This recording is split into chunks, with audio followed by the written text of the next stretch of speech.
record on this computer. All right, so what we're going to do is we're going to send quote requests on the Southwest Sydney project. Now, sending quote requests, as I've mentioned in earlier sessions, is heavily predicated on files being named correctly, and also having an understanding of the actual contract inclusions. You want to get all your quotes as early on in the piece as possible, because it could take 2, 3, 4, 5 weeks for a supplier to return a quote. And the last thing you want to do is find out there's something that you needed the quote on, as you go to start building. So the first thing we want to do is make sure that each of the files are named in the actual contracts folder in accordance with the naming conventions, as I mentioned yesterday. Now, these ones here were copied before I updated the notes.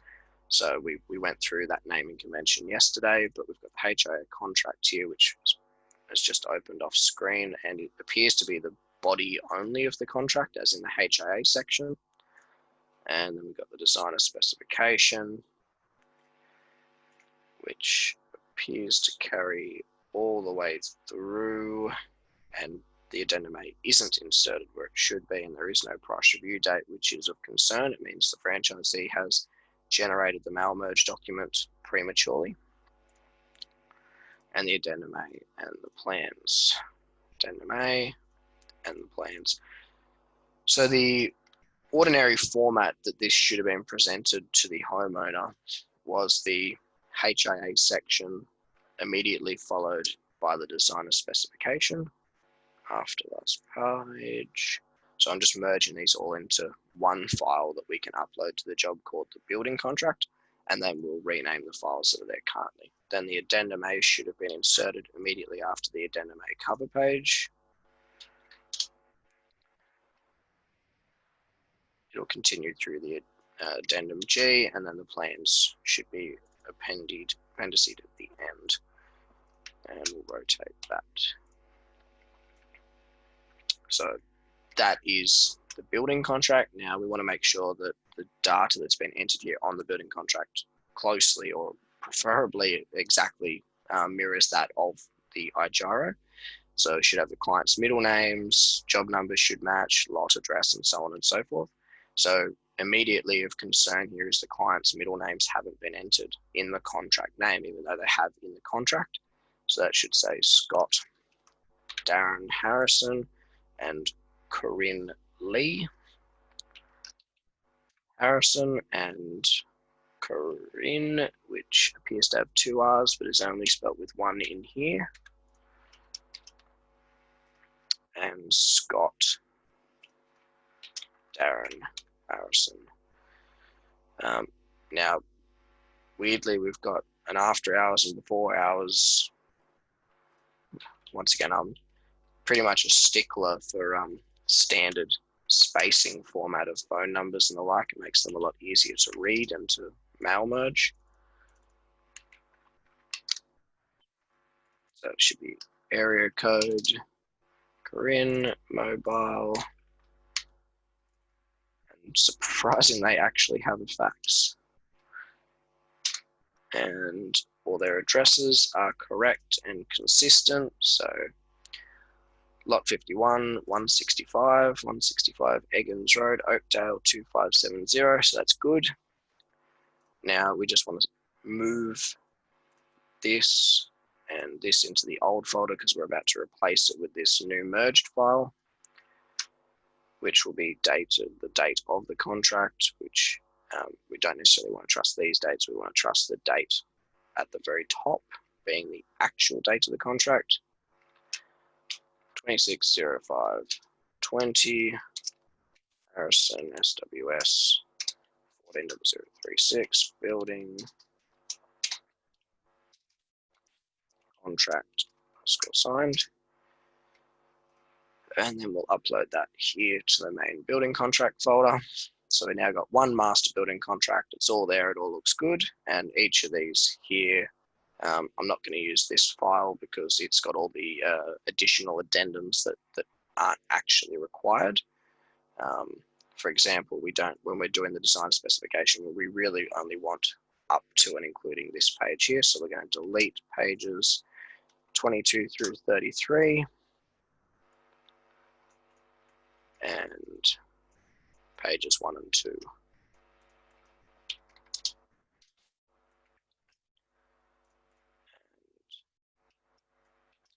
Designer specification and addendum A.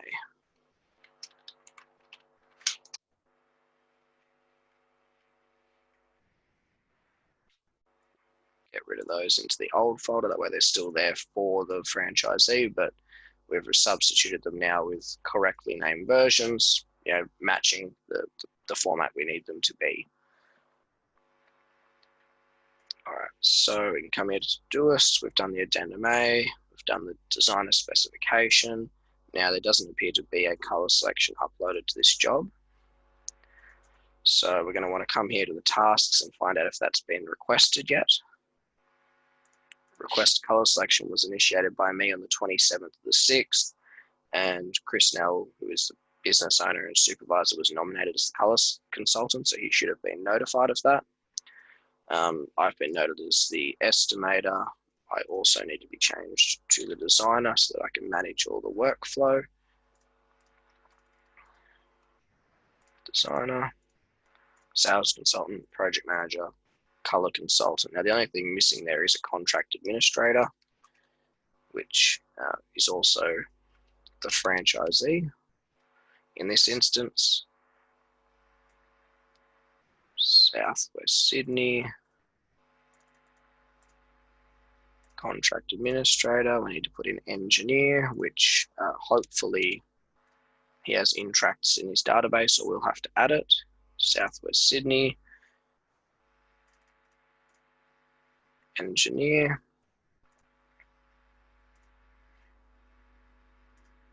And geotech was also presumably done by Intracts.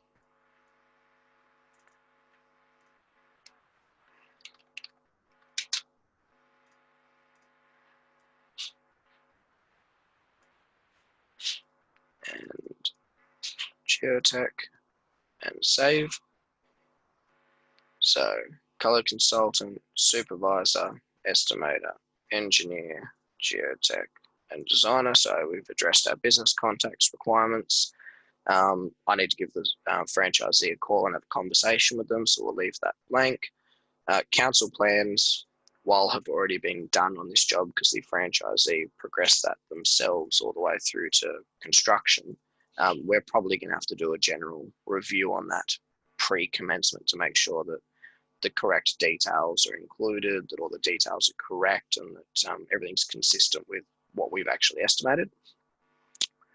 So let's just do a quick audit and make sure there's no, lift off hinges or 900 eave sheets, because it looks like these plans are quite deficient. For a start, I can't see this ceiling is noted as being Versalux, which ideally it should. It doesn't show the widened eave sheets. There's quite a bit of work that needs to be done here on these plans from an estimation perspective before we would get too far along. Ideally, that should show a step. Show step. Versalux, including set out. Versalux, including set out. Now we just need to measure that section there, because these are larger posts.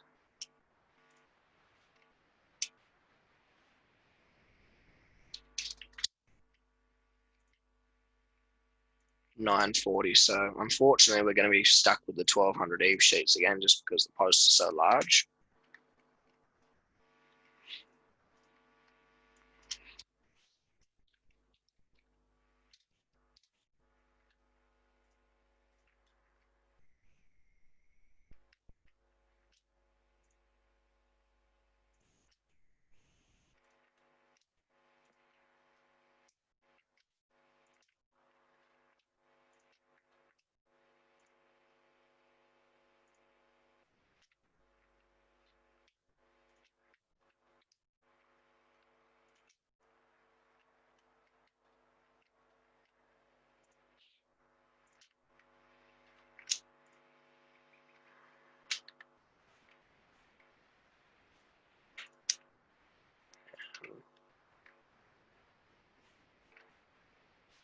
make it a little bit easier to grab those points.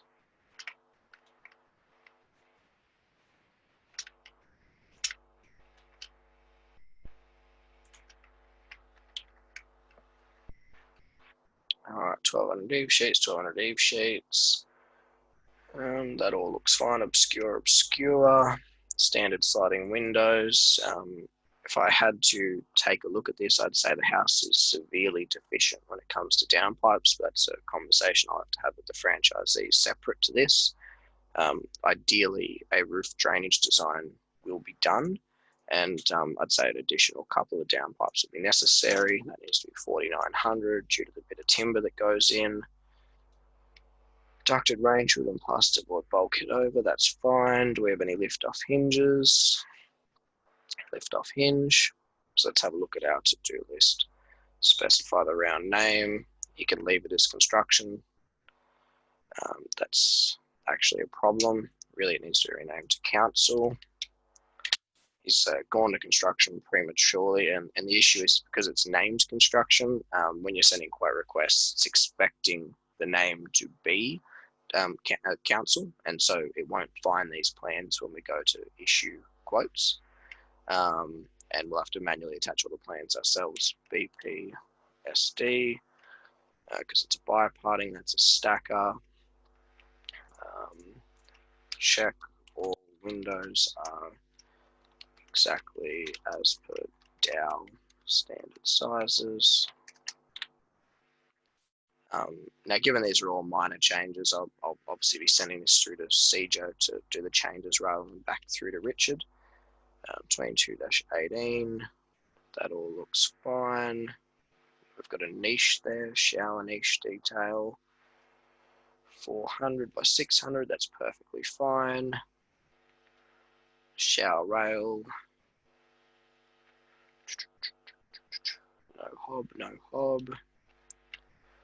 That should also say no screen, no door, because it's an open shower, which means the entire floor will need to be waterproofed.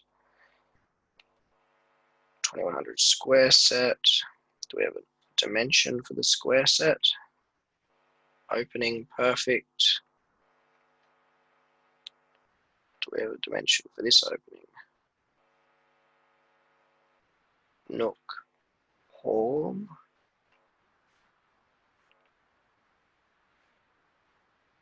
That doesn't quite line up. There must be this hall here. So dimension.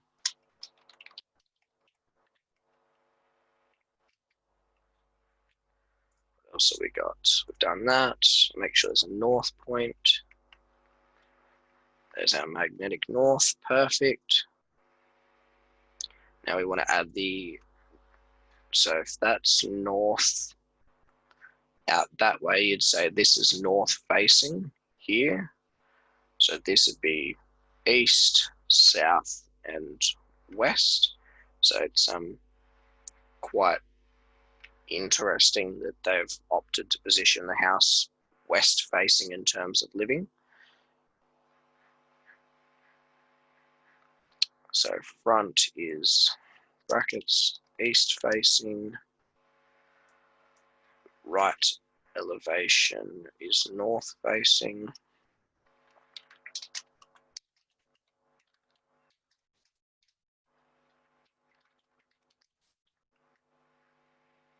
Rear is west facing, and left is south facing. We've done our widened eave sheets. We've noted that the Versalux set out is required. There was a lift-off hinge already shown to the toilet that requires one. This one here doesn't even have a door. Drawers. So it's 1800 cabinet made. If we have a look in the addendum, I think this is the item you identified wasn't stated as being included. So it says a 1500 to the ensuite and bath, and a 900 to the vanity. So this one's a standard 900. So we've got the option of either putting the drawers on the left or the right. There's a wall up against each. I would, in that instance, hazard a guess that putting it on this side here is going to be the least annoying in terms of, if someone opens a drawer, she can't walk past to get to the bathroom. This here, should this be 1500? And should this be 1500? Question mark. So that'll be a conversation I have with the franchisee. The other observation is that the Mont Albert is not a cabinet made. It is just a standard builder's range. So if we have a look at the contract plans, was it one of the things that were noted as needing to be changed? So it would appear originally there was no note. It was 1200 here, and which seems better because you're not even going to be able to sit in front of the toilet if you go too large. And that one there was not sized either. Should be 1500, and either is a center drawer.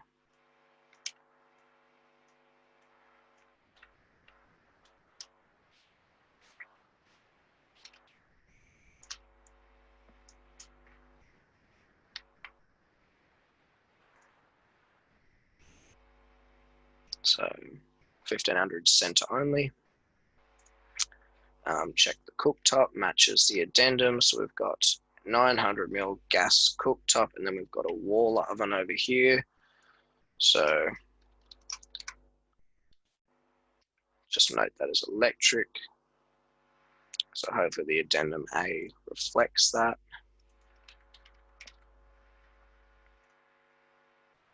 $900 electric oven, 900 gas cooktop, and undermount range hood. So this should say ducted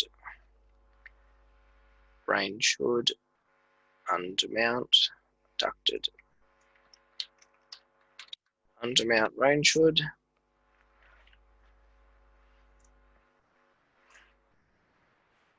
Smoke alarms, we've got one there, we've got one there, and we've got one service in that bedroom. So we are sweet in terms of smoke alarms. Hopefully they're also reflected on the electrical plan. 1, 2, and 3, perfect.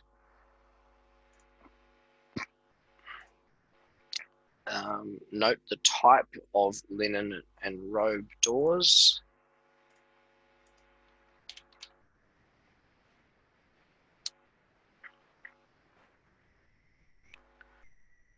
So it does not refer to any upgrades to mirrors or any such thing. So as far as we can tell, they're all just vinyl.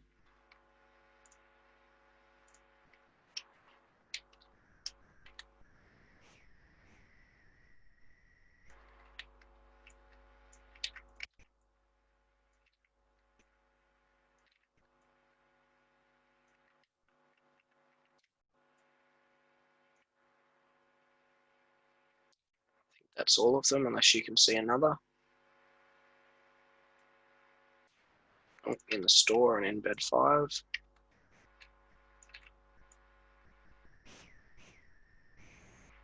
And the linen. Jesus, a few of them.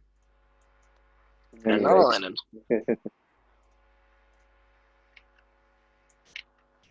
All right, so we're done with that.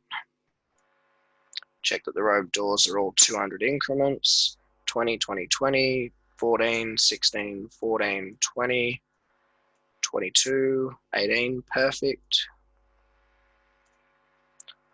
Sure, all cavity sliding door units have walls noted as 90 mil. Now the question is, are all the walls 90 mil or not?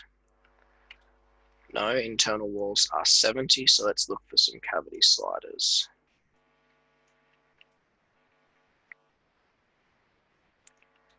So 90 mil wall for shower niche, and it's not actually drawn, as far as I can tell, as a 90 mil wall.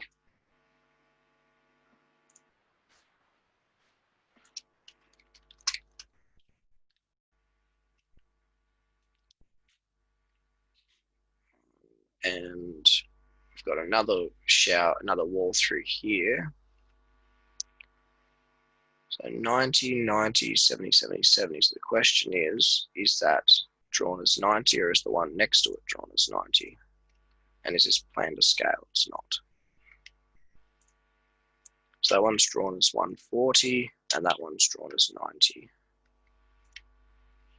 That one's also drawn as 90, but appears to be dimensioned as 70.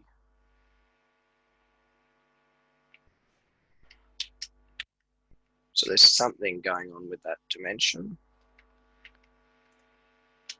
Oh, is it 90? Oh, now I'm starting to second guess. Oh, this is 70 here. And this one here is definitely noticeably wider. So they're going to do all this in 70 through here. Then they're going to put a small section in 90 in, and then they're going to put two 70s next to each other to do 140, apparently. So ideally, we don't have a dimension for that opening either. Dimension opening. And 140 millimeter wall. We seem to have the same issue just here.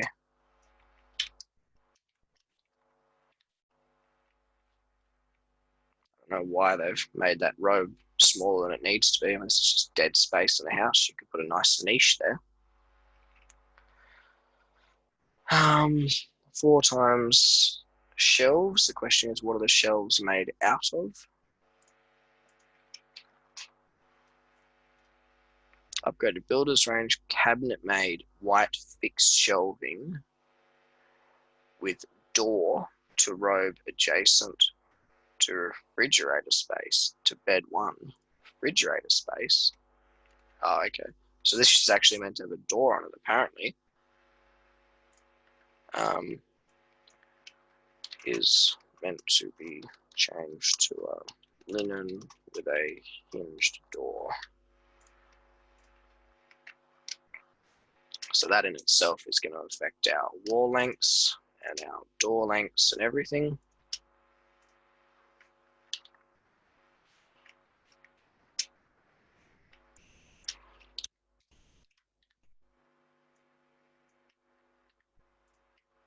So we don't need to note that because we already know what a linen is.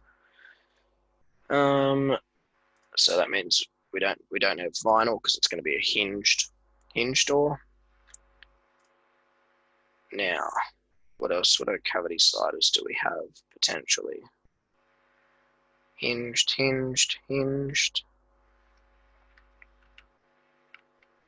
90 mil water cavity slider. We do have a 90 somewhere here, so it changes back to a 70 at that point, which seems completely illogical and inconsistent. So we'll just carry that through as a 90. Continue through as 90.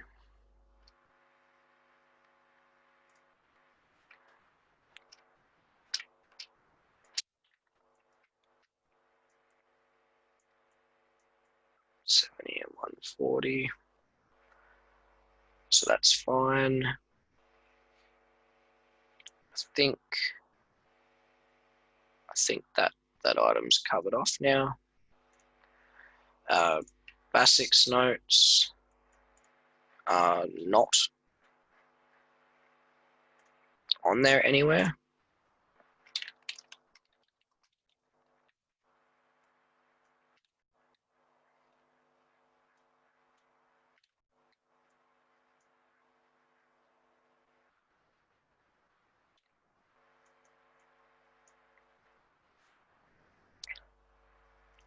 Color schedule required on the elevations. Color schedule block to be completed by estimator when color selection available.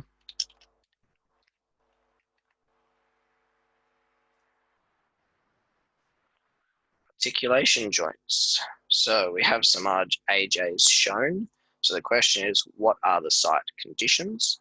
According to the geotechnical, it's saying it's an assumed H1, which means there's a variation that's going to be necessary to formalize the site conditions once they're known. It also looks like there's been a variation. Provide upgrade to builder's range, cabinet-made white fixed shelving with door to robe adjacent to refrigerator space to bed one. So that's obviously that item we saw. Nothing there about changing to 1800 cabinet-made vanities.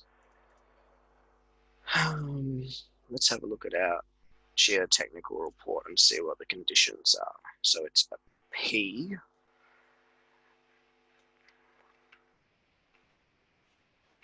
Topsoil, fill and sand, sand and weathered rock, and it's actually a class S, so it's a very, very stable soil classification. It's not H1 as was anticipated. Bear with me a moment, just getting a drink of water.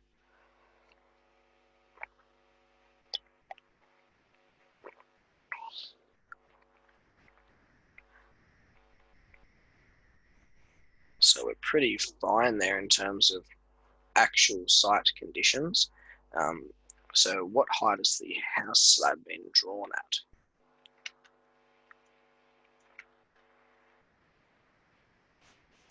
Points 389.76 minus 390.145. So it's been drawn as a 385 overall slab, and slab only needs to be 310 overall, as site condition is actually S.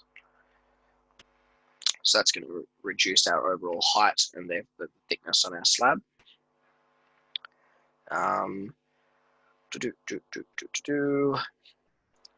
Roof drainage design required. Pantry, wet areas, that's fine, that's all fine. What else do we have on our checklist? Articulation joints. So being an S-class site is almost the most stable soil you can get. It goes A and then S. So S is predominantly sand and very, very, very minor clay. Very, very stable soil. So usually you've got no concerns pushing your expansion joints out as far as the 5.5 to 6 meters if necessary. The soil is very, very stable. So let's just check these articulation joints. Generally, we'll start here in the front elevation being here, and we've got one on the internal corner just there, so that's good.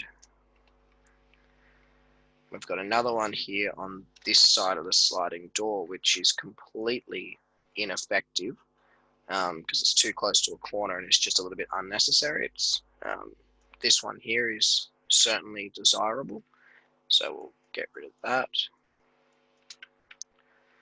That side there's good. Then it continues along, and he's got one in the middle of a wall, which never looks good. Ideally, we try to line them up with a window wherever practically possible. 1 to 100. So if we come across from here, we're at 3.97. We're too far at that point. So if we get one on this side of that window, and then we're too far. Get one on that side of that window, we're cool. So we removed one and added two, or removed it and then added another one on.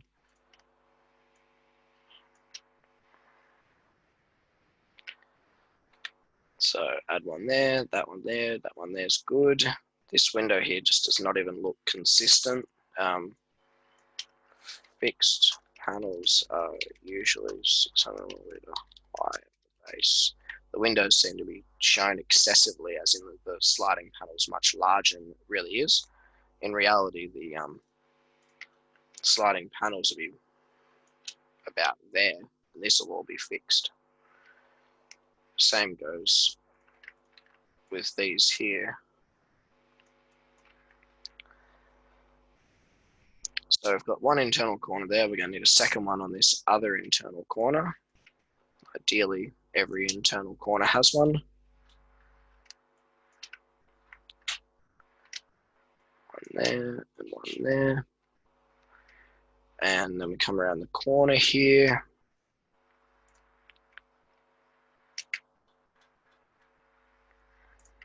So if we were to come from here around, must have the wrong scale set.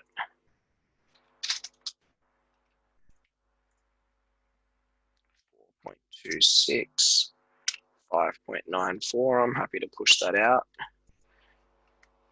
Unless we've got one there on that corner. So if we're going to need to add another one in anyway,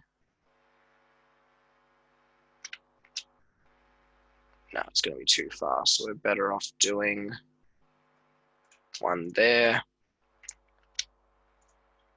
and one there.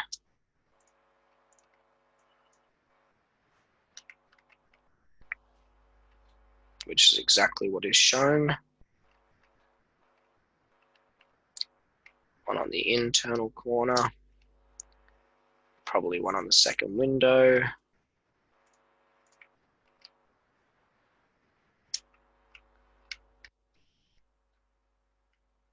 And then one on that other side of that window, the big window, which he doesn't need one either side. Get rid of that. One right there, another one on that wall is probably going to be unfortunately necessary because it's just too far of a run before we get back around to the opening. It's 9 meters, so ideally we don't want to do it behind the rainwater tank because it's going to be an issue for termite inspections. So preferably we'd put it smack bang here in the middle. Obviously they've tried to do it to conceal it, but that's just going to be an issue long term. And then the garage door has FC infill over, and this brick actually isn't here.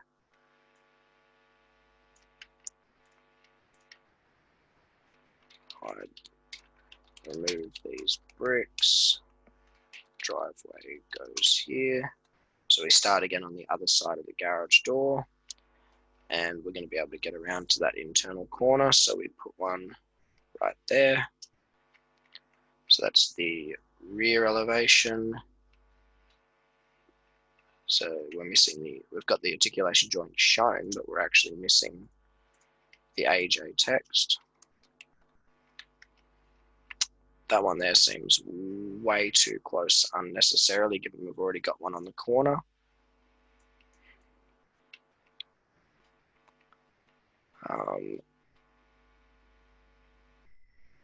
So we should be able to get a bit further along than that. Which one is this to scale? Yes.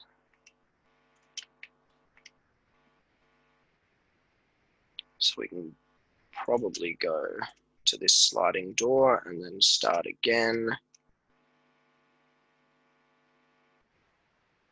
on this big sliding door.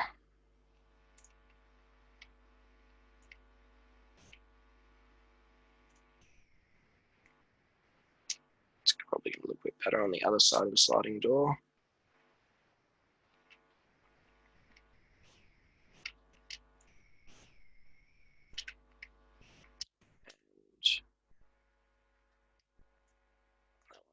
Go to there.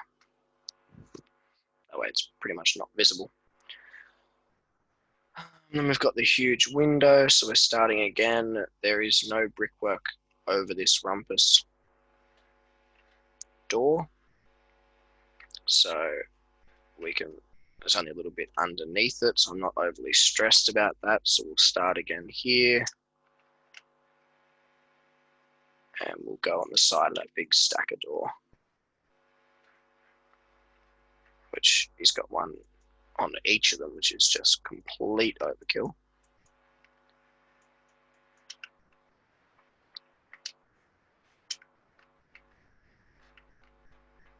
Oh, you'd probably leave it on that stacker door, actually. No, it should be fine. And then unfortunately, we're going to end up with another one on that side of that window.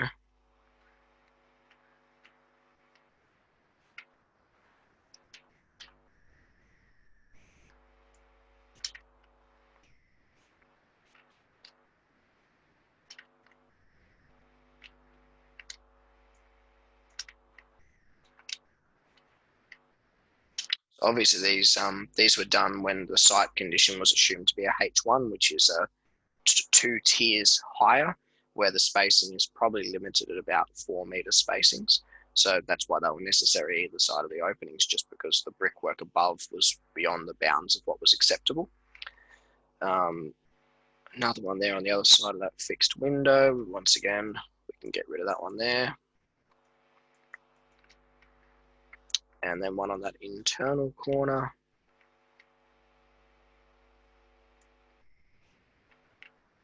We've got one on that window and one on that sliding door. And then we come around and we're back at the front face. So that's the articulation joints complete. If driveway is included and it's shown on the plan, notice plain finish, it would appear it's an existing gravel driveway and a proposed gravel driveway by owner. Gravel driveway by owner.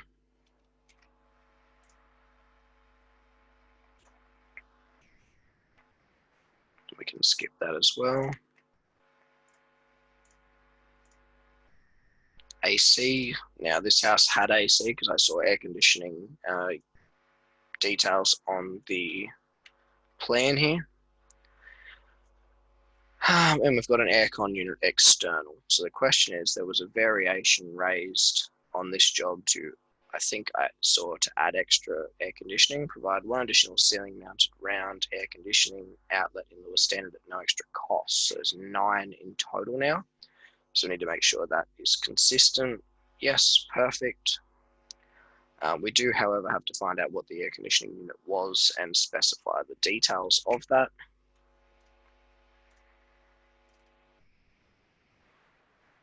Which fortunately I store here.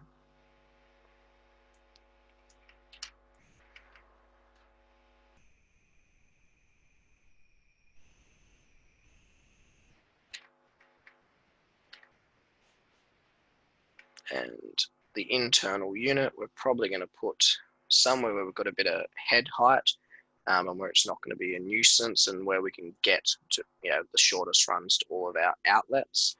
I would hazard a guess probably in this rumpus ceiling would be a decent spot for the unit, or maybe, I mean, you don't want it anywhere near these valleys.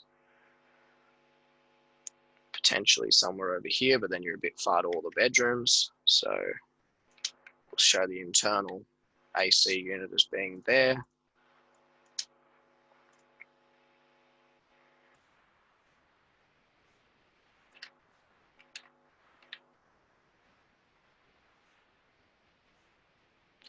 Blinds. There's no blinds.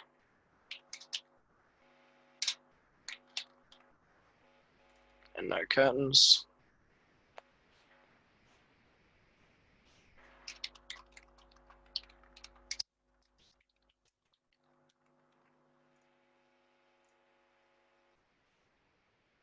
Now the details page.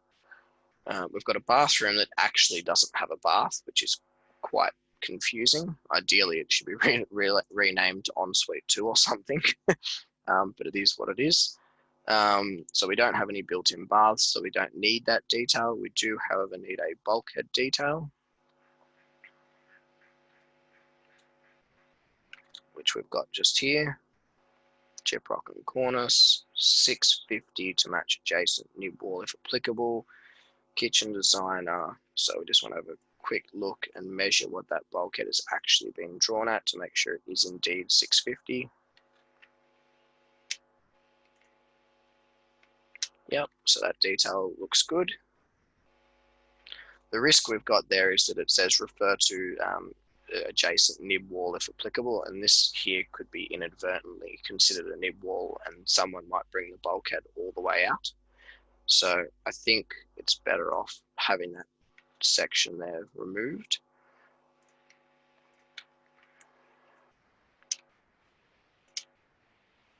To avoid them inadvertently building that out at, say, 800 or 850.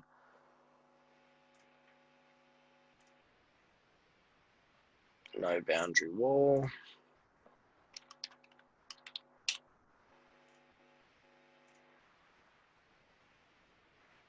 Garage frame enclosing, timber to close off the cavity and finish the edge of the timber frame. So we don't have a detail for that. Detail for enclosing garage door opening, i.e. 230 by 32 LOSP.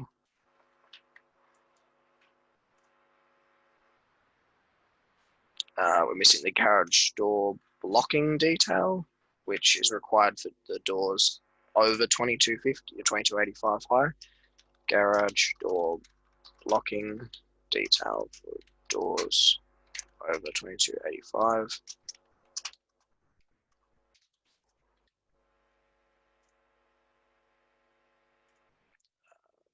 The garage door beam details missing. Detail showing the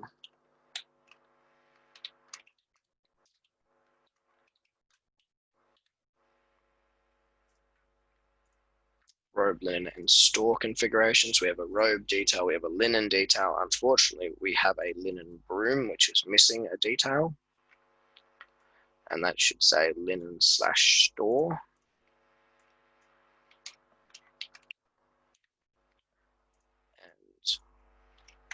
And linen/broom detail required. That all looks fine.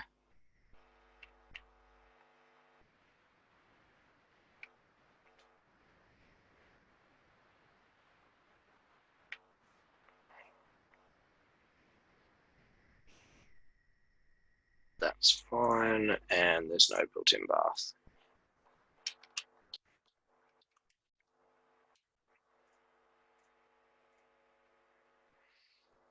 So we mark that off. That's an old item before I rename the template. We shouldn't say slab plan. Now the slab plan. 20mm for sliding door to be confirmed by builder, so we need the actual details. Actual details required for sliding and hinged doors. Recess, hinged door, aluminium, wire sill. So we've got a door there. Got a door there. What else have we got? Is there any that have been overlooked? There was one over to the right-hand side, wasn't there? Sliding door on bed 1. Sliding door recess.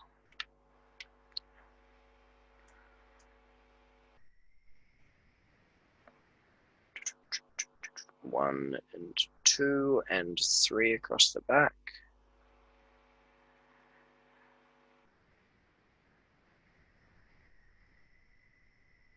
All right, so that's all of them.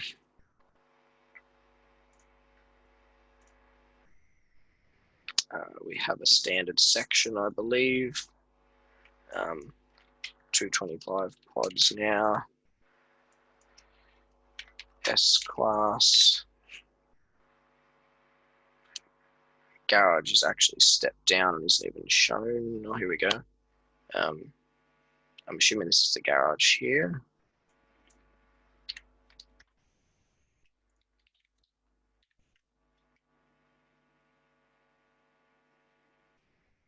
Metal buttons.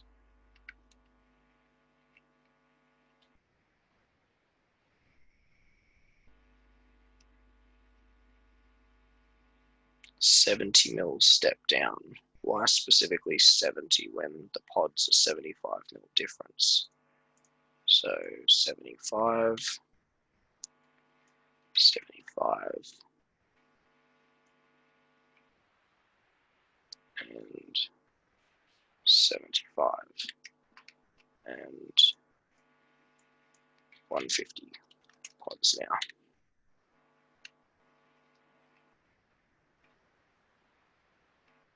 All right. So we'll remove this page. We don't like including this. Remove this page.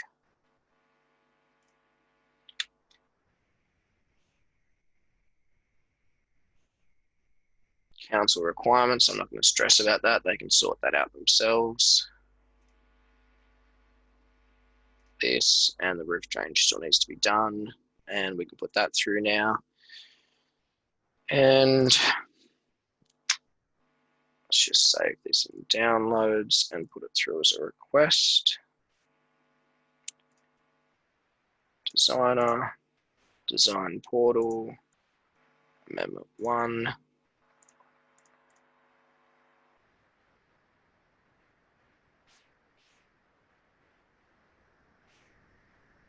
All right, so that'll email me very shortly, and I can schedule that with CJO for undertaking.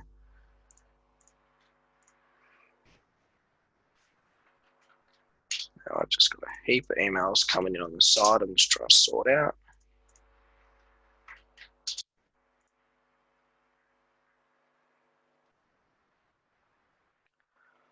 All right, so just going to pause recording for a moment. Right now. So we were just moments ago going through and renaming a few files to make sure that the naming conventions were going to work correctly. So iGyro works or is predicated on the basis that firstly the task list is used so that each person's notified of things they need to do in the appropriate order. But secondly, is heavily reliant on files being named correctly. If files are not named correctly, then they won't automatically be attached to emails. They won't automatically be attached to quote requests and purchase orders, which then makes issuing each of those a lot more time consuming than it needs to be. So the management of that naming convention is in home, admin, and cost center.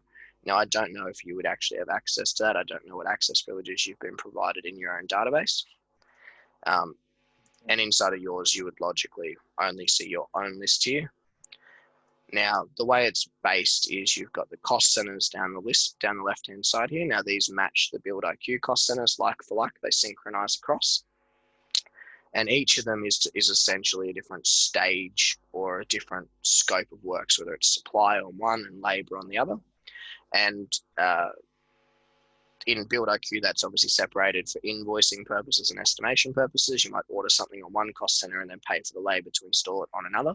We emulate that in iGyro with our quote requests, in that if we want to get a quote request for frame and truss for timber is cost center 320, and so we set up rules around 320. What we say is when it comes time to send purchase orders, we want to send these specific files. And when it comes time to do quote requests, these are the files that we want to send. Now, by send, I mean include links in the email. They're actually embedded as web links so that we don't go over any maximum file size issues. And it will do that matching. Now, the naming of each of those is administered on the right-hand side here. Here's our master list of files to be issued. And you've got a friendly name being probably the name that most people would ordinarily know it as, such as the Addendum A and the BASIC certificate and designer specification and the like. And then we have the filter being the search criteria. Now, the percentage marks means that it's a coding term that means pretty much ignore anything here because I don't care. So in this instance here, it's looking for the file called designer _ specification in the contracts folder. As long as it's a PDF document and as long as it's got the word designer _ specification, it will append that file or add it as a web link. It doesn't care what the date is. It doesn't care what the client's name is. It doesn't care if the word _signed is added on the end. It's just looking for designer _ specification. Now, if there is more than one file that meets that criteria in that individual folder, then both will be attached. So in this instance, I'm going to rename BASICs to BASICs _ certificate, which means that now it specifically is looking for exactly that terminology. Addendum A is looking exactly for the word addendum _A, doesn't care about the date, client name, doesn't care about signed. The The plans, for example, the plans for council are specifically looking for just the word council finished with a PDF on the end. So it could be Council Amendment 1, Council Amendment 20, Council, whatever it is. As long as it has the word council in its file name, it will find it and it will add it. Which is why it's more important than ever to keep on top of the management of these folders and to move historical plans into the old folder. Because otherwise you may go to send quote requests, and if there's a council version 1 in there and a council version 2 in there, it's going to find both and attach them both, which is going to cause a whole lot of havoc for your trades and suppliers when they go to issue quotes. So that's why you've probably seen me during some of these videos actively tidying up these folders and moving things into the old, because we don't ever want to have any more than one set of working drawings in the main folder. Otherwise, it may inadvertently be issued. Same with the contracts. I tidied this one up this morning and specifically got rid of the duplicates of the designer specification and the addendum.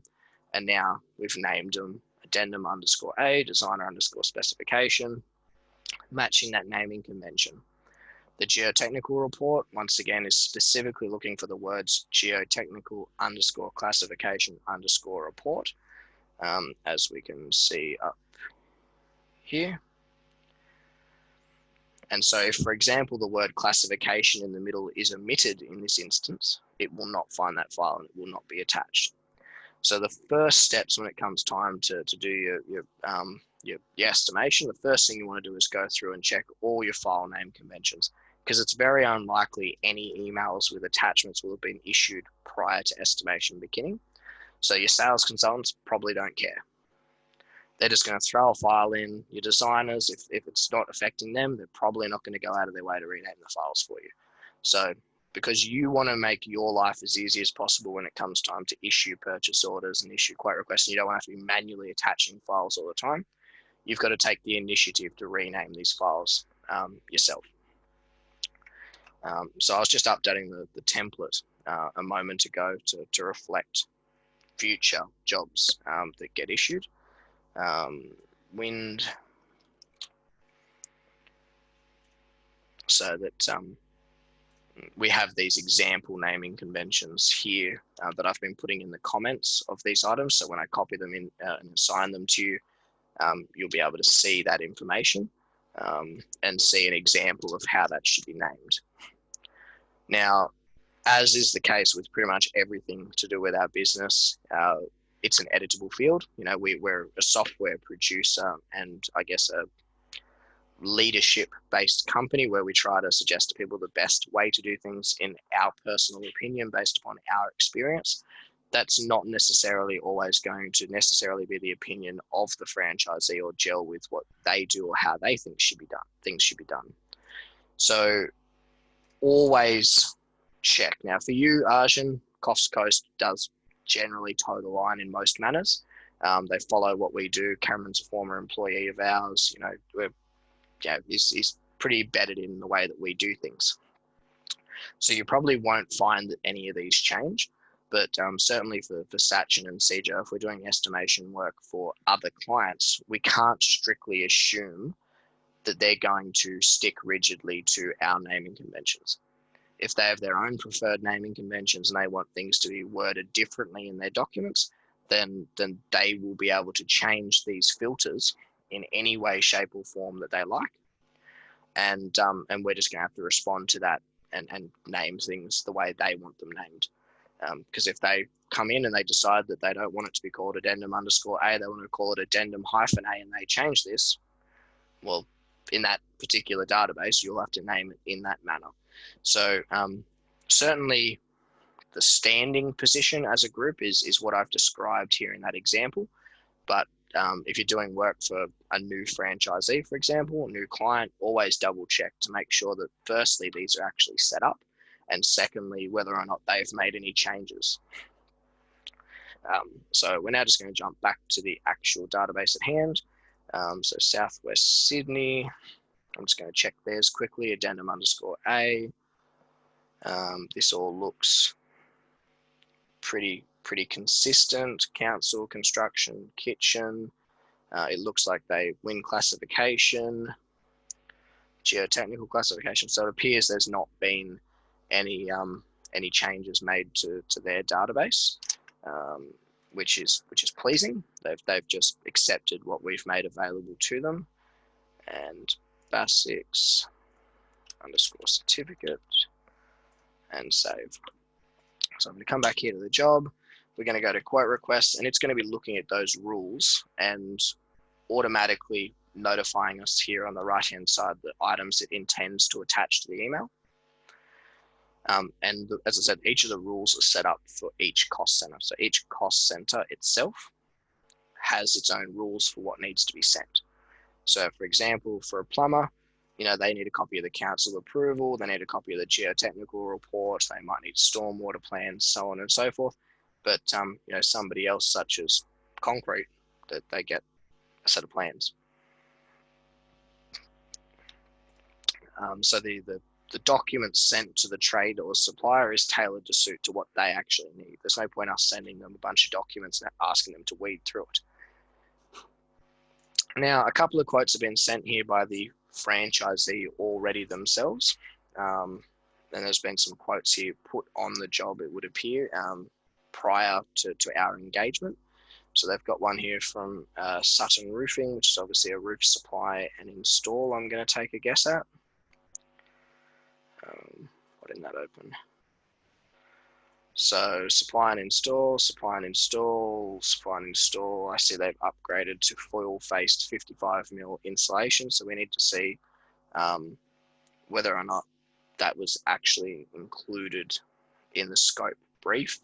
And because anti-con or blanket insulation is a non-standard item for us, it's an upgrade.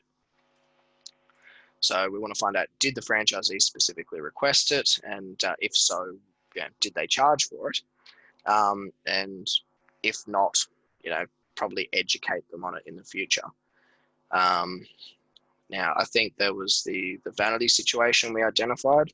Vanities are showing us 1800mm on the plan, but should be 1800mm cabinet made, but should be 1500mm standard from Bunnings, ? And R1.3 55mm anti-con has been provided in the quotes, but not charged.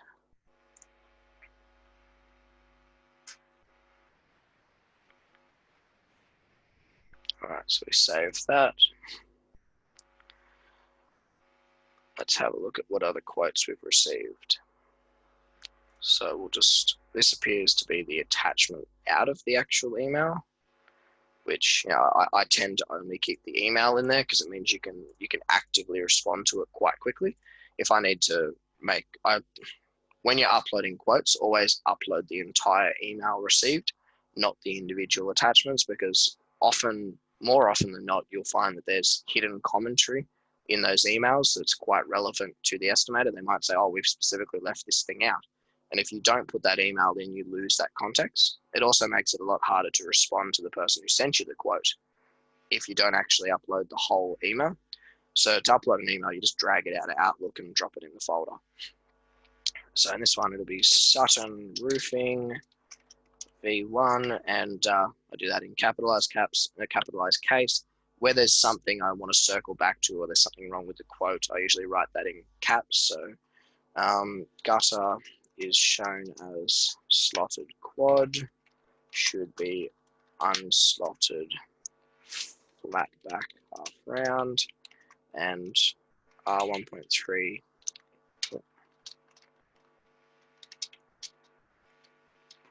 insulation instead of sarking, ? Now I've got another one here.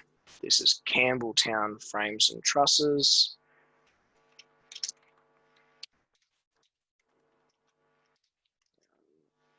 Timber Frames and Trusses, V1.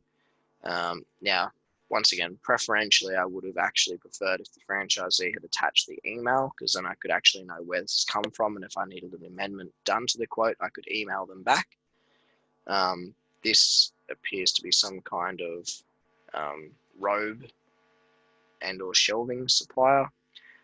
One thing that's immediately abundant to me is that all of the robes being quoted as mirror, even though we marked them up on the plans as being vinyl, because that's what the contract inclusions were. So we just want to circle back to that. Quotation for robes is mirror, but contract inclusions is vinyl. So who is this? Get glassed.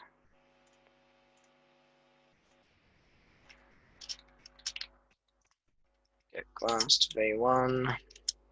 Supply and install mirror robe doors instead of vinyl. What else have we got here? Bunnings frame and truss quotation. The truss layout, which they've actually nominated a different AC location to us. We originally had it, I think, over here. They've placed it there in the center of the ridge. That's fine, we can adjust that. And the actual frame and truss quotation with everything. Cyclone ties, full structural garage beam, assumed bell 29, 140 by 140 Merbow posts. So we have I guess a challenge presented to us here in that the quotation has been issued assuming bell 29, which means that the frame and truss has gone and made provision for bell 29, but in the contract we've got a provisional sum allowance. Are you familiar with provisional sums? A bulk amount like providing, is it? Sorry, say that again. Bulk amount provided for the whole thing, is it? Yeah, so a provisional sum allowance is effectively means a variable figure in the contract.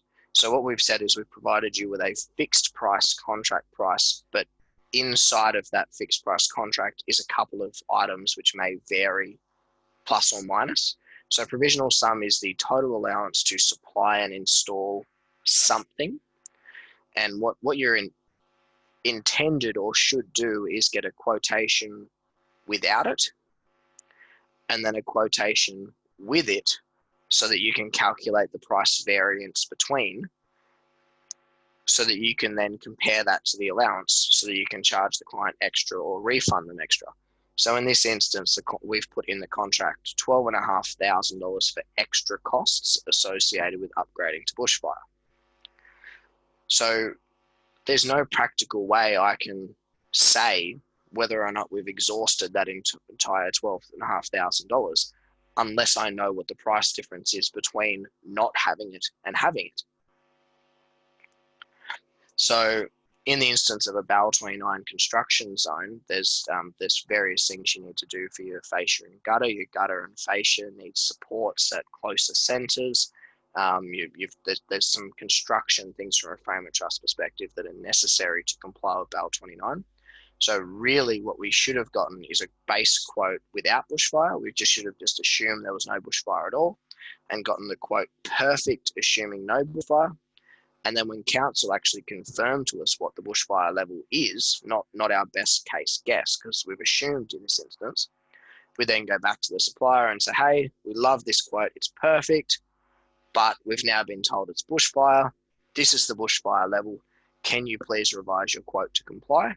And then we've got a base price, and then we've got a bushfire, and we show the client the two quotes and say, okay, between these two quotes, there's $10,000. We allowed $12,500. Here's $2,500 back. So unfortunately, the franchisee in this instance has jumped the gun and prematurely requested a final quote when the final quote is still an assumed value. We don't even know what the bushfire level is yet. And now we've got to kind of try and backtrack and get them to give us a base quote, which is going to piss them off. Because they'll be double handling or potentially doing three quotes now, because I'll be sending them changes to go back to a base price, and then the bushfire may actually end up being less than this, and then I'll need them to do another quote for what the bushfire actually is. So let's send an email to my old friend Daryl once we check over these quotes, and ask him to revise, assuming non-bushfire. And we'll check over this quote in a minute and make sure that everything else about it complies, so we can get all changes made in one go. So we can skip doing Bunnings Frame and Truss. We've already got a quotation for that we need to revise. We've got a quote for roofing from someone I'm not familiar with, but we've got one there for reference.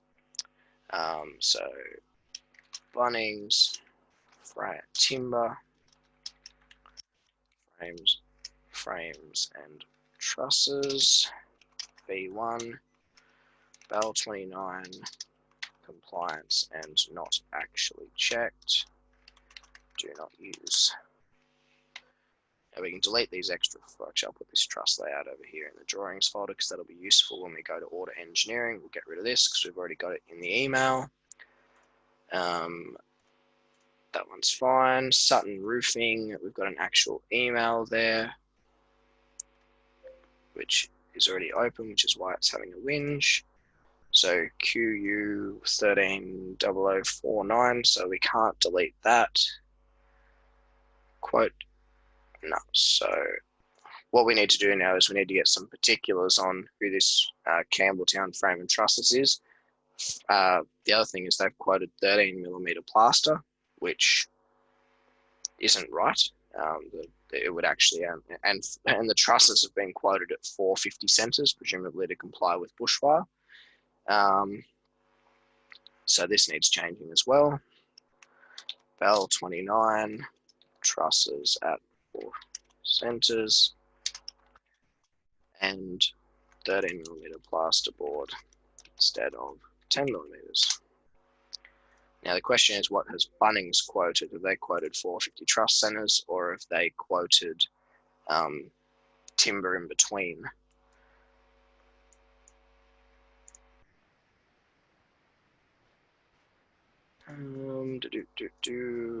They certainly look quite close together, but there's no real scale.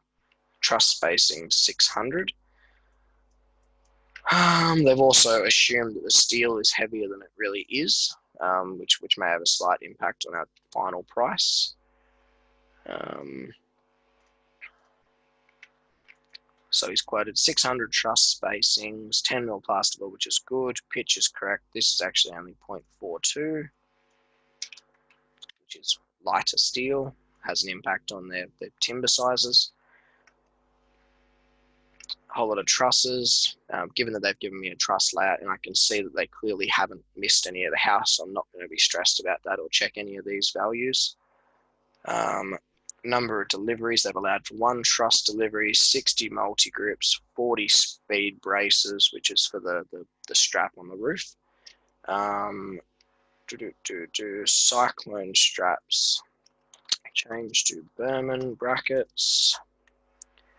Temporary bracing, 200 valley boards, 440 at 565 for ceiling trimmers. Are you familiar with ceiling trimmers? No. Nope. So because the ceiling, in this instance, we're doing 600 trusses, and there's no ceiling battens proposed to the ceiling. The plasterboard is all going to be just nailed or screwed straight off to the timber underside of the trusses.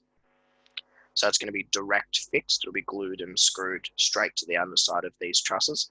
Now, as you can see, these trusses change direction, which is a problem because your plasterboard is all installed one directional, and where they join may not actually be where your trusses are.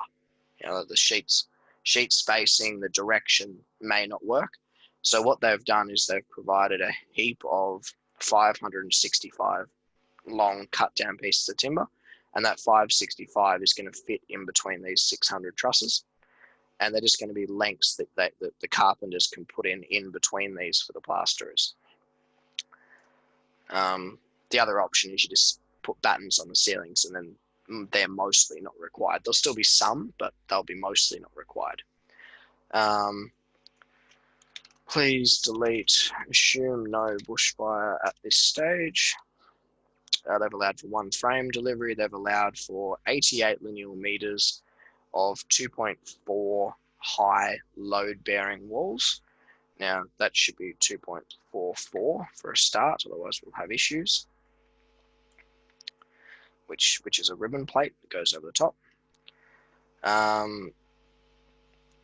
So 88 linear meters of external wall frames, which seems low from when we did the takeoffs, but I could be getting this house and the Bennett job that we were working on previously confused. Not that sort of plans, this one here. Like I said, it's been a little while since we did this one, but it's 96.9 on the outside. Yeah, 88 sounds pretty consistent given the timbers on the inside edge. Get rid of that.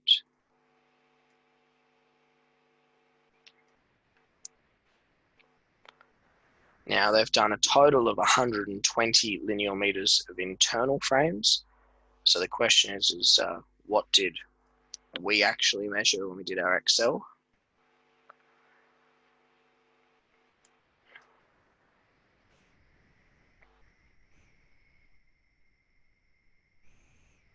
So we actually calculated 94.86 of external perimeter. So that sounds slightly low, and we also had 135 internal. So that's these sound both too low. Lengths seem short. Please triple check you measured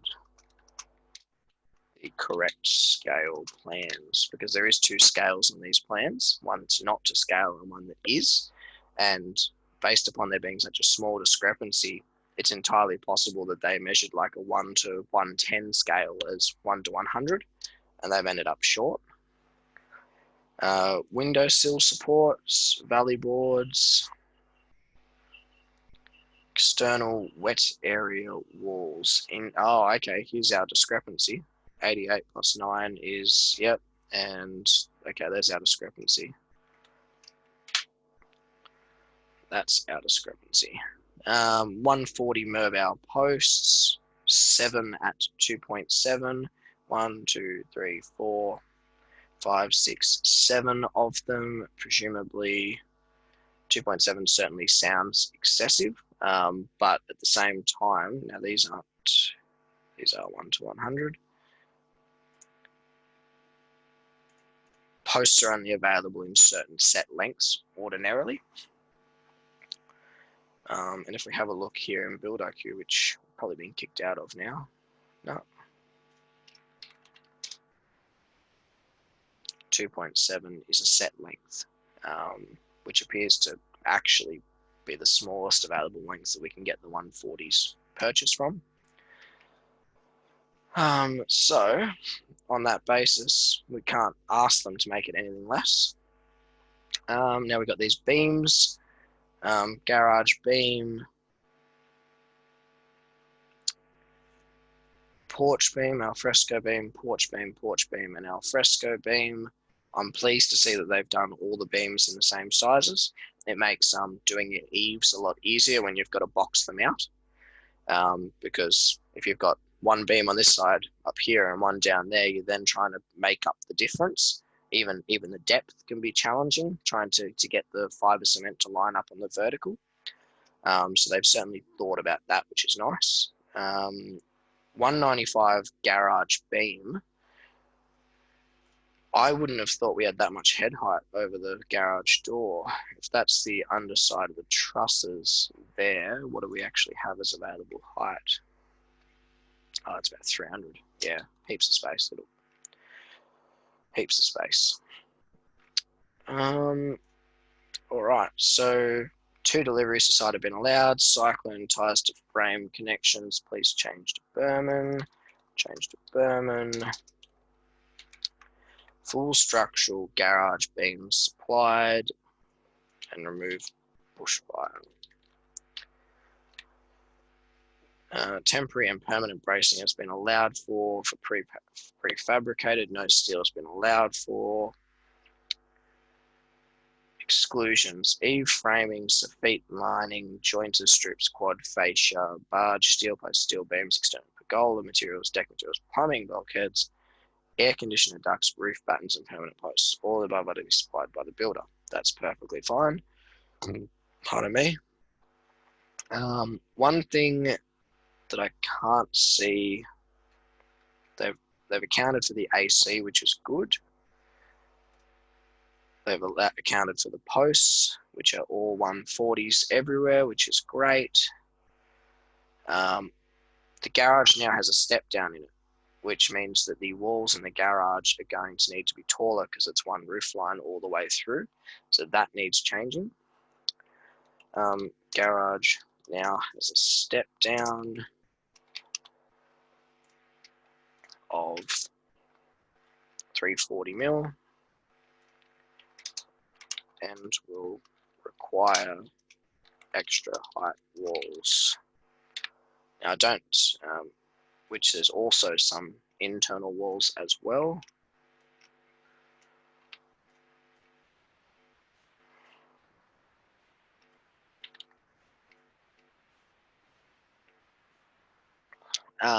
Now, next question is frame centers. They're all done at 600s, which is perfectly fine for brick veneer.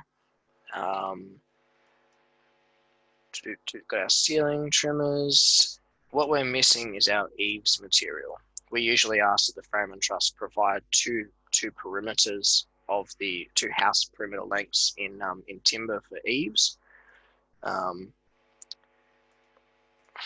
Eaves timber 70x35 as per the integrity edge should be 2 times perimeter. And then we allow extra ourselves after the fact, but this serves the purpose as being temporary bracing, any other, noggins for niches, things like that. All right, so that's fine, that all looks good. It is indeed H2, which is 40 meters per second, sorry, N2. I need to email this off to Daryl. Ceiling trimmers, valley boards. Now the valley board's been done in 90x22, so I just want to have a quick look over our integrity edge requirements. Construction, integrity edge. Now the integrity edge is a set of quality assurance documents we've put together, which effectively details to our trades and suppliers our expectations, such as the fact that trusses and rafters shall be 600 by 600 with direct fixed plasterboard, roof bracing, truss bottom cores to be 90 mil on all trusses excluding jacks to prevent sheets popping when live loads are in roof ceiling space.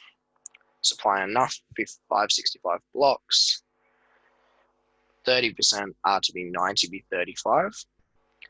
So we've got the 565 here, and this should be 30% should be 90x35.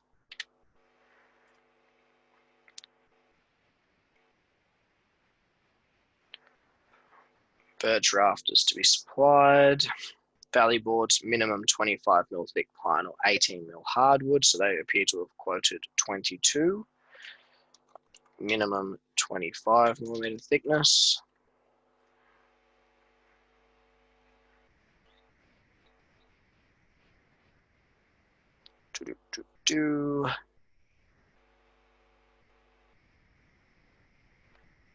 Kitchen window.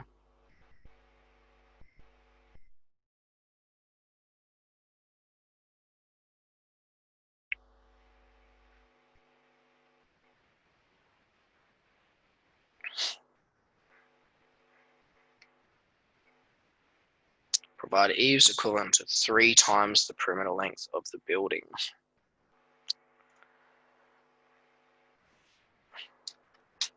Untreated, if available, as per the integrity edge.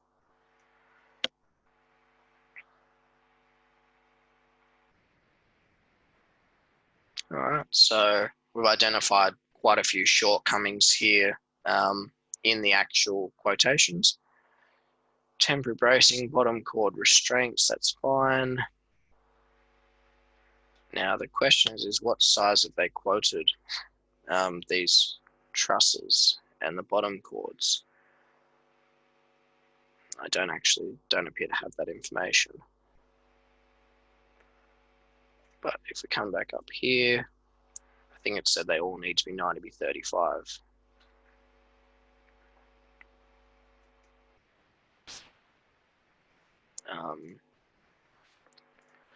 Ensure all truss bottom chords, excluding jacks and probably creepers.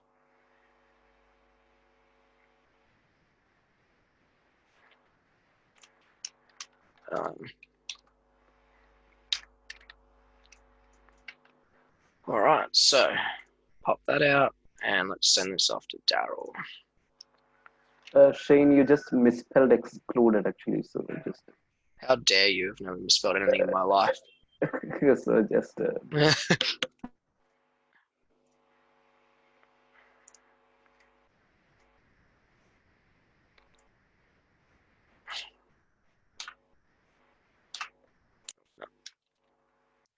Daryl and Richard Slevin.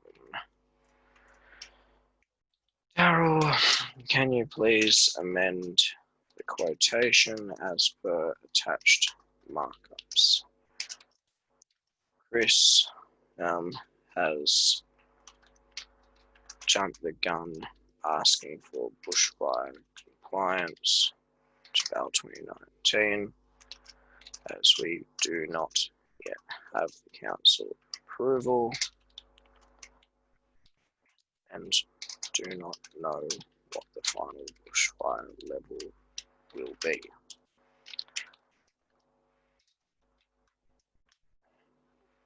All right, so we can mark that as do not use in the job, which we've already done. Now, Sutton Roofing, may as well attend to each of these quotes before we start doing new ones.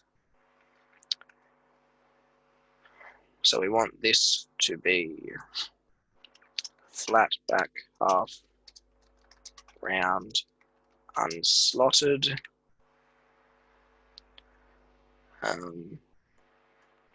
Advise cost difference between this and sarking. Top span 40mm battens. Find install under safety rail to suitable areas only. That seems quite excessive. All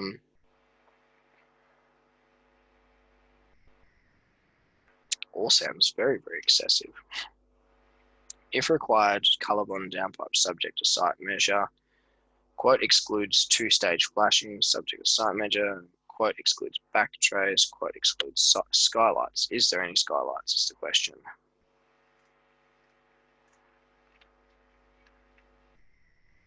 Not that I can see, so thank goodness. That is way expensive for this house.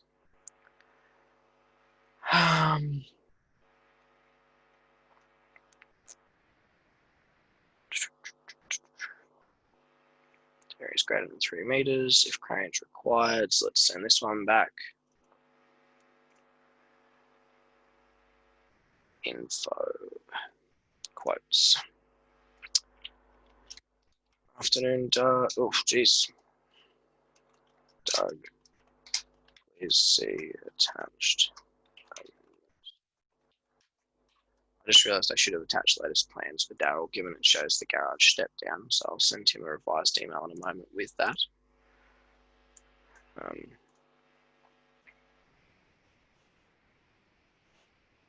Now we don't want to send all of our ones with all of the markups on it.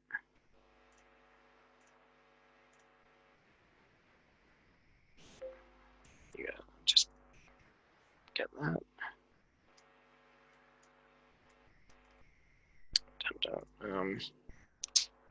Due to the rainfall ratings, we need to upgrade the gutter type.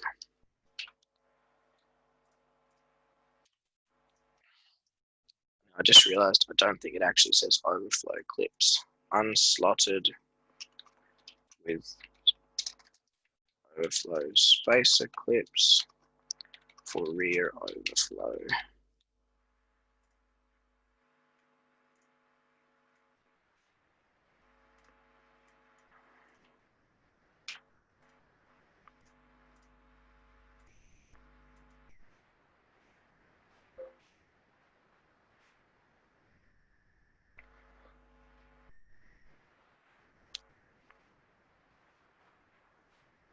So do not use. Requested requote 15%, requested requote. All right, now just please see attached. Just responding to an email to Daryl.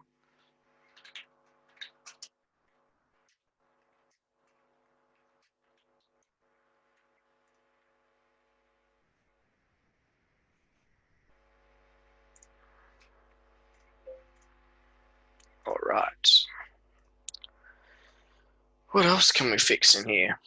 This is why it's always better if an estimator does their own quotes rather than a franchisee trying to help, because we tend to spend more time fixing their oversights and asking trades to re-quote than it would have just taken to get it done correctly at the beginning.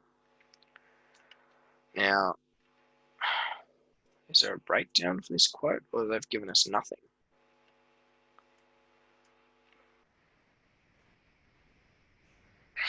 Just email the franchisee. Can you please send me the original email with all the attachments for Campbelltown?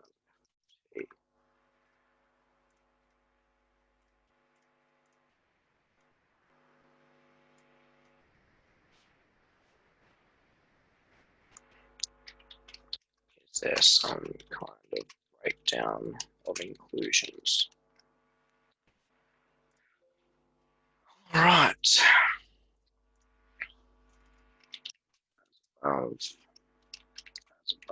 Once the actual email comes in, I'll delete this. And we'll talk to Chris about that separately. So let's go and have a look at Chris's quote templates. Now the quote templates, as in the suppliers that appear here and the cost centers and all the rest of it, is regulated by the consent authority. So we need to find Wallandilly Shire Council in business contacts and look at the suppliers list.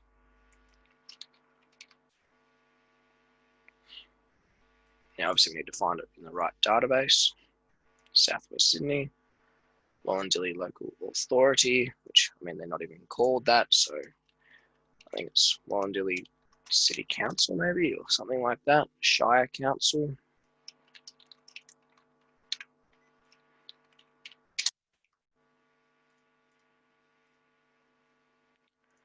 Now, suppliers. He has nothing. Nothing at all. Let's go Steel Inner West.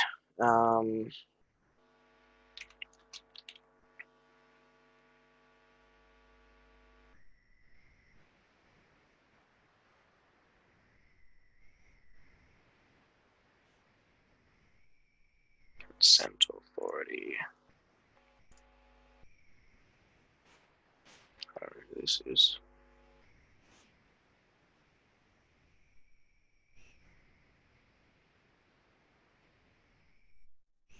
Blacktown. Nothing. Hawkesbury. No good. Penrith. There we go. Let's steal this. Control A, Control C.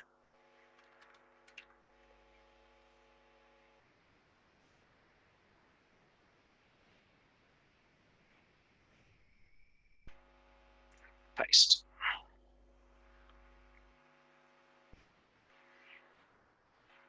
Now obviously it's merged ours with his. So we want to get rid of that original Bunnings Frame and Truss.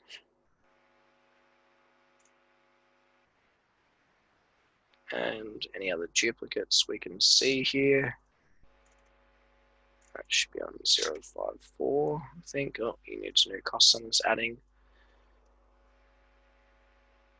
Intracts.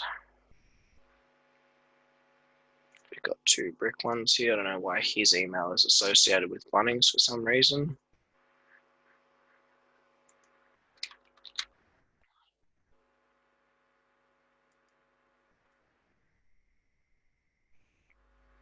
That's not right at all.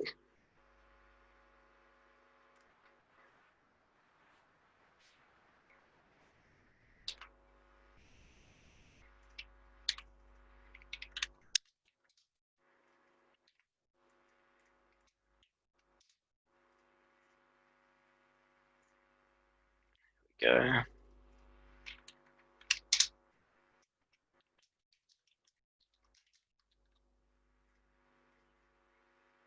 All right, so now we've pasted those in.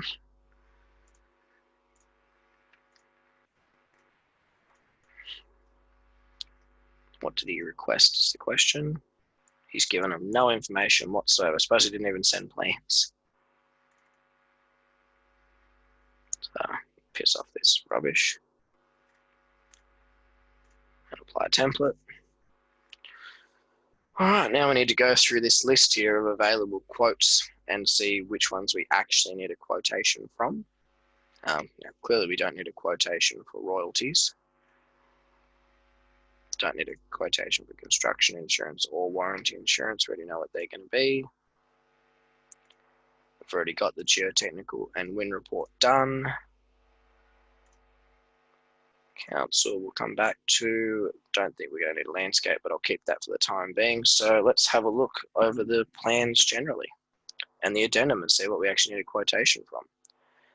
Timber frame and truss has already been requested from Bunnings only at this stage. It would be good to get a competing quote from Precision Frame and Truss.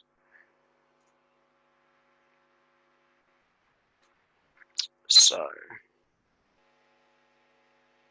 it's 600 mil is our wall spacing. We're going to go H2 treated,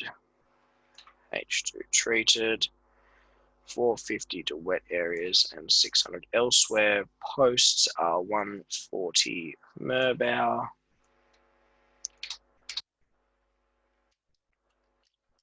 Quantity 7. Truss material, H2 treated. Truss spacing we'll do at 600s. Ceiling battens, there will be not applicable. Ceiling battens will be no ceiling battens.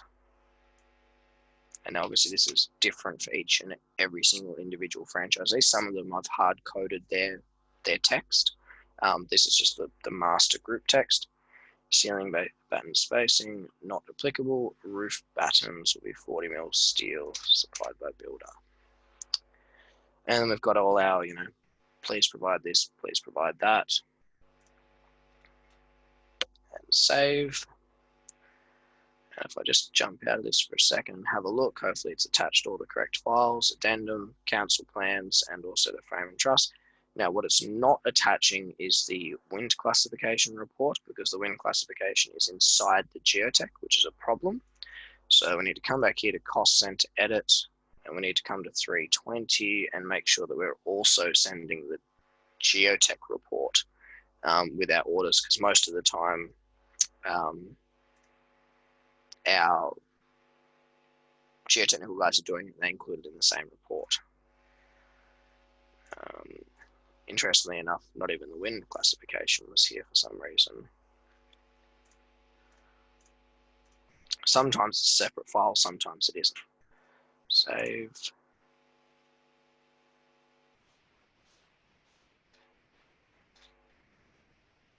Geotech. Now if we just fix Southwest Sydney.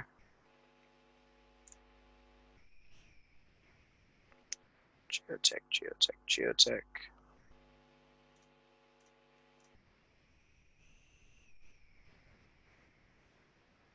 And wind classification.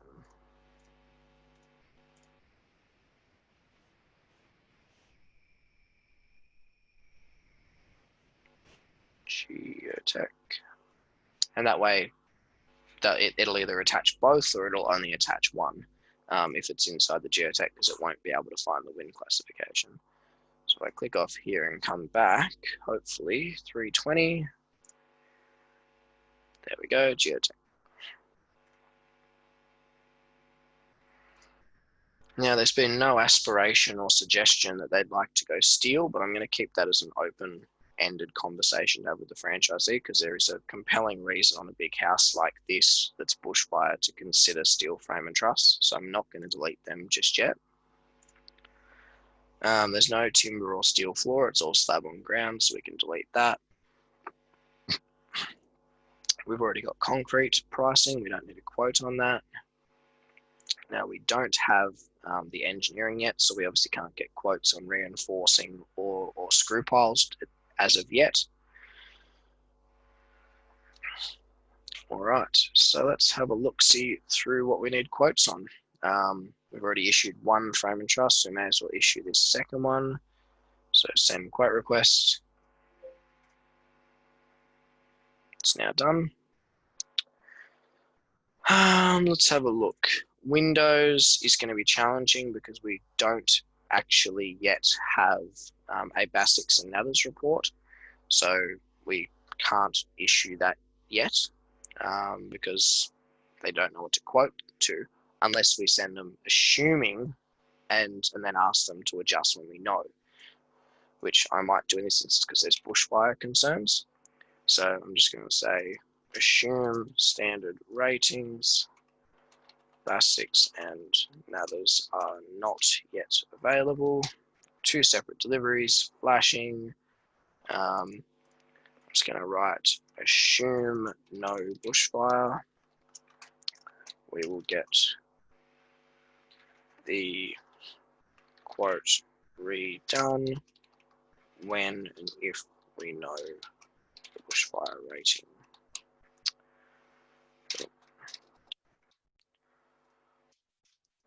Please return via Bunnings, ask11@bunnings.com.au. I'll have to add this to the quote template in the future. Ask11s. Where is your details, Richard?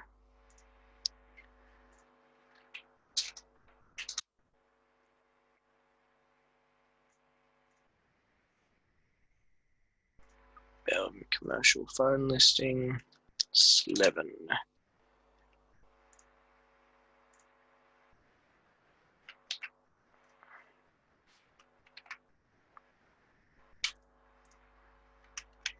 Attention, Shane Holmes.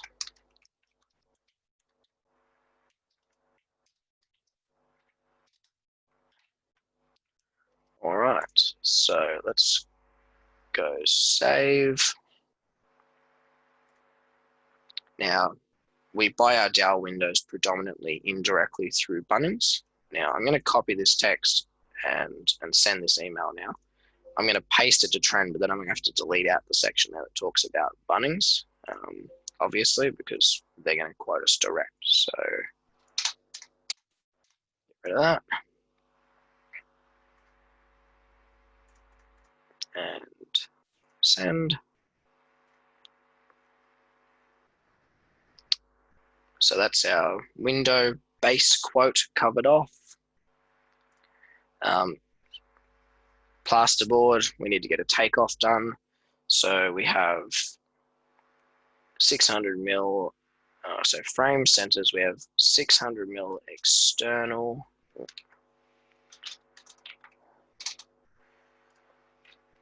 450 millimeters to wet areas and 600 mil to remaining internal walls. Aqua checked kitchen and laundry splashback, 6 mil salmon seal elsewhere, 35 mil on concrete slab. Ensure you allow for these set downs. Truss centers are going to be 600. Ceiling battens will be no.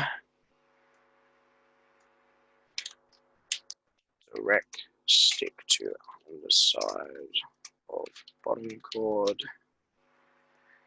Floor system, nothing, and cornice was 90 mil cove because I saw that on the plans. And save. Now this account number's wrong. I don't know what this franchisee's account number is.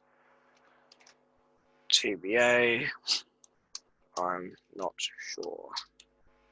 Southwest Sydney, seam.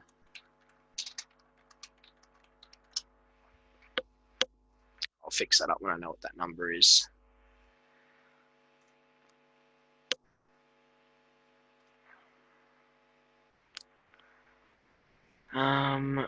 Garage doors, we've already got pricing for kitchens. We're going to need to have a chat with the franchisee about what he's doing for kitchens.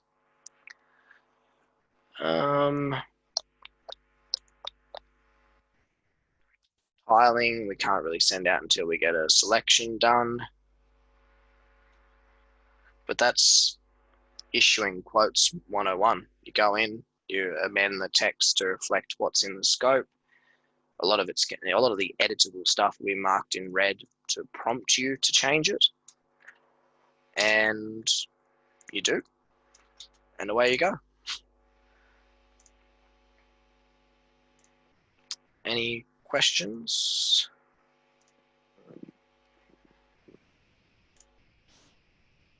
So you guys probably can't see, but when I send an email out, it automatically CCs or BCCs me into that email. So when I send an email, one will arrive in my inbox.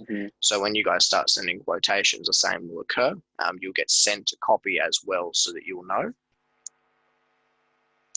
Now we will have to address, obviously, setting up signatures in iGyro for each of you. Obviously, removing phone numbers and the like. Or, putting a note there saying, please direct all inquiries to this person and put mine, or put, Cameron's or whatever it is that we agree will happen. Yeah. So Shane, like when we are editing the text inside the email, so there I saw a send button. So can we send the email directly from there? Correct. Yes. Yeah. Often we're dealing with more than one supplier, so I usually find it's easier to edit one, Control C, copy, paste it into the others, and then just send them from this screen rather than going back in. But if there's only one person you're sending that quote request through to, you're getting one like we have a moment ago for CSR plasterboard. You can key it all in, press save, and then just press send. The reason I usually like to come back to here is I like to make all my changes and then check that all the files are there, which you can't see from the other screen, I don't think. No, you can't. What you can do though is once a quotation's been sent, you can put internal comments here. So you can make notes to yourself about why you changed things, or how they were changed, or what was wrong, or whatever the case is. You can also keep track of revisions of quotes. So when a quote is received, we can tag it, or we can attach it into this. By coming to this, you drag it into the attachments section, like as we've done here, and then you come into quote requests, and you can find the quote that you issued, come here, go to attach, and you can tell it which file belongs to this quote. And then it will show in this list here, which makes it a lot easier to find what you're looking for. If you're specifically looking for the Bunnings quote, instead of coming in here and looking for what might actually be 15 different Bunnings quotes, because you might have one for door handles and doors and windows, and it's going to be, you type in the word Bunnings and you're still going to be looking at 15. If you tag them or attach them to the actual quote issued, you can come in here, go, I'm looking for precision, bam, there's the quote. So yeah, that's how you issue quotes. I'm going to stop now for a little while, go have a quick break, and then I'm going to come back and I'm going to send some more quotes myself. just by myself. And yeah, we'll reconvene. Yes, that was good actually. All right. Any closing questions? No. Like in one thing, like so, which all things like we need to quote? So that will be specific to each franchise, is it? That's correct. Yeah. So it'll be specific to each franchise and specific to each job as well. You know, if a house doesn't have stairs in it, you don't need to send out a stair quotation. Oh yeah. Yep. You know, so it's about looking at the actual home and determining from that what you're going to need quotes for. And in areas where companies have set trades, for example, they're using the same people over and over again. Ordinarily, we're giving them a price list. We're not getting a quote, so we don't need to get a quote. The reason I've got these ones here, like 420 for plumber and 430 set up, is so that because it helps remind me who I'm going to be making the purchase order out to. And then I can go into Build IQ and I can make sure that person's set up as a default. It's just more, I guess, an ongoing record of the state of everything. You know, for example, insulation. We don't get quotes for insulation because we've got price lists and we can measure it ourselves. You know, we don't get quotes for garage doors unless it's incredibly non-standard. These are all more or less, a lot of them, you know, even all this Reese stuff, you know, we don't get quotes for our tapware. We either have it on our price list or we can log into the Reese website and we can see the price ourselves. They're more just reminders of who we're going to be using. Cool. So everything on this screen does not get quoted. Only what is required, right? These Correct. Are just a Yeah. reminder. I'm probably going to send like 4 more quotes, and that's going to be about it. Cool. It's also worth noting that this was a copy from another franchise that I just did quickly so that we could send some quotes. So some of this won't actually be correct anyway. Some of these kitchen suppliers and some of these suppliers generally just may not be available where this franchisee is based. So I need to go through and tidy up that master template in the background now in business contacts to make sure that, you know, I delete the ones that shouldn't be there. Is it done? Yep. I'll talk to you later. Good. Yep. Good. Thank you, Shane. Thank you. Thank you. എടാ സച്ചിനെ